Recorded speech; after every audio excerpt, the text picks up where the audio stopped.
Hello po, good day. Meron lang po akong isi-share sa inyo ha. Ito po ay tungkol sa infant colic. Ito po kasi ay problema ng mga mommy and daddy lalo na kapag meron silang baby, yung mga first time mom and dad. Di po ba? Infant colic. Ito pong isi-share ko sa inyo ay galing sa libro namin sa Pedia, yung Nelson Pedia 22nd edition. So chapter 389, Disorders of Brain-Gut Interaction, Functional Gastrointestinal Disorders, page 2385. Ang nagsulat ng topic na ito na infant colic ay sina Dr. Asim, Dr. Chris, Dr. Jefferson at saka si Dr. Paul. Kumbaga ito pong sinishare ko sa inyo legit galing sa book. Hindi galing sa Google. Ganyan. Sige. Start na po tayo. Infant colic is a normal developmental process associated with fuzziness. Ano bang ibig sabihin ng fuzziness? Yung mga baby na difficult to please, ganyan ang ibig ng fuzziness. Mahirap spellingin. Parang misis mo mahirap spellingin. At saka fuzziness, ang hirap i-comfort ng baby. Ganun ang ibig sabihin ng fuzziness. Tapos, infant colic associated with irritability and difficulty consoling the infant. Hindi mo naman patahan, iyak ng iyak.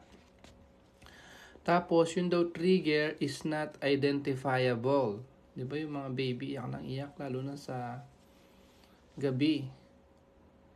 The unexplained episodes of apparent discomfort are often quite stressful to mommy and daddy. Hindi ba nakaka-stress pag yung baby nyo iyak po ng iyak? Yung iba nga pumupunta pa sa ER. Kasi hindi nila mapatahan yung baby. Identifying a cause may be their main concern. So, siyempre si mom and dad gusto nilang malaman bakit iyak ng iyak yung baby.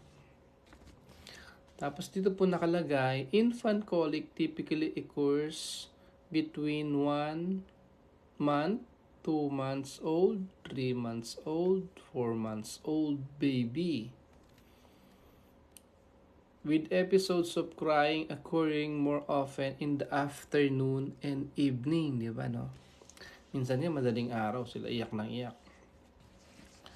The typical behavior usually leads to consultation with a pediatrician or pediatric gastroenterologist out of suspicion for abdominal pain despite the absence of any correlating evidence. Siyempre, meron kasing mga masakitan dyan like yung intussusception. Iba naman yun, pang inooperahan naman yun eh. Yung isa naman yung ganglionic colon or yung Hirschsprung's disease. Mga inooperahan po yun naman. Iba naman po yun syempre. Ibang istorya po yun. Associated behaviors about the infant colic. Facial grimace. Yung mukha niya, hindi mo maipinta. Yung tawag nila dun sa Tagalog, ngibit. Abdominal distension, medyo po lumalaki yung tiyan. Increasing gas. Skin flushing. Pag nakita mo yung crush mo, nagbablush ka na, namumulay na yung mukha. Tapos, drawing legs up to the abdomen, yung mga baby. These are not diagnostic, but may be worrisome to the mom and daddy. So, siyempre, hindi naman yun mga diagnostic na mga behavior. Pero, nakaka-worry sa mga nanay at tatay. Yan. Patients are often treated for gastroesophageal reflux, gas or suspected allergy, leading to unnecessary dietary changes. Kaya yung mga ibang nanay nagpapalit-palit pa ng gatas. According sa mga studies, hindi naman yun effective yung mga palit-palit pa ng gatas. And medication use, di po ba? Bumibili pa tayo ng mga Simeticon drops. Yung mga anti-flatulence. Meron ba ganun gamot? Anti-utot.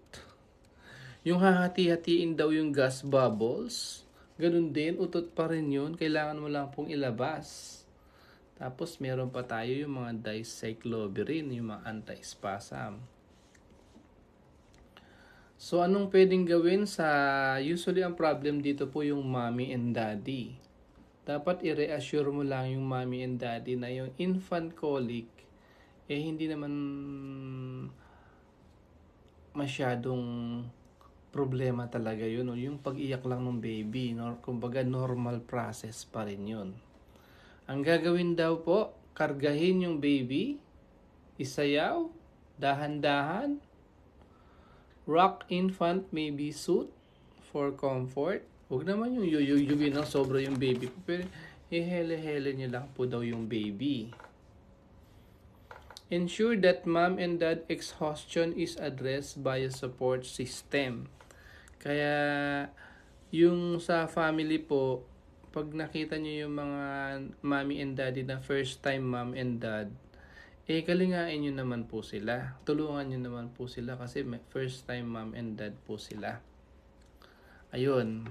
Meron pang sinasabi sa libro po, probiotics have been investigated as a possible treatment. However, systematic reviews have not demonstrated any beneficial effect. So, wala rin na naman palang kwenta yung mga probiotics na yan. Sorry po Ito po ay galing po sa libro Hindi ko po ito hinula. Yung mom and dad provide reassurance, education, ensure adequate coping skills and support is the key. Di ba? The key to success. Reassurance, education, ensure adequate coping skills and support dun sa mom and dad na mga bago na may baby na iyak ng iyak yung baby nila na infant colic. Tapos lastly, infant colic ultimately resolves on its own. So kusa din po yung mawawala. Meron yung tinatawag na rule of 3. 3 hours na iyak ng iyak yung baby. Tapos 3 days in a week, ganon. And kusa siyang magre-resolve daw at 3 to 4 months of age. Yun lang po. Good day. Thank you po sa